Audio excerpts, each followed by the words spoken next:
ஜிம்முக்கு கிளம்பியாச்சு. Gym bike பார்க்கிங்க பார்த்தாலே தெரியும் இன்னைக்கு ஃபுல் கிரௌடா இருக்கும்ட்டு. போய் நம்ம சைக்கிளிங் பண்ண ஆரம்பிச்சிட்டோம். ஏன்னா இன்னைக்கு நமக்கு லெக் டே. சைக்கிளிங் முடிச்சுட்டு மேல் ஃப்ளோர்ல போய் பார்த்தா என்ன கதவை திறந்தா ஒரே வெட்ட வழியா இருக்கு.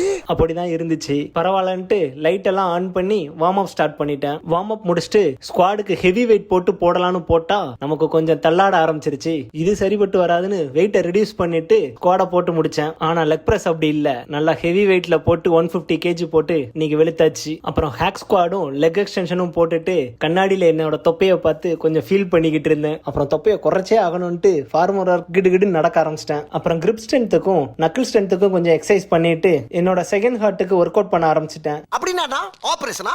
அதாங்க என்னோட காஃப்ஸுக்கு. கடைசியா ஸ்ட்ரெச்சிங் முடிச்சிட்டு வீட்டுக்கு கிளம்பிட்டேன். போற வழியில நமக்கு தேவையான புரோட்டீனை வாங்கிட்டு வீட்டுக்கு வந்ததும் மார்னிங் எனர்ஜி ட்ரிங்கை குடிச்சிட்டு ஆபீஸ்க்கு ரெடி ஆயிட்டேன். அப்புறம் மார்னிங் பிரேக்ஃபாஸ்ட்டை முடிச்சிட்டு ஆபீஸ்க்கு கிளம்பிட்டேன். லஞ்சுக்கு ஒரு பேலன்ஸ்டான மீலோட டே 11 சக்சஸ்ஃபுல்லா கம்ப்ளீட் பண்ணி முடிச்சாச்சு.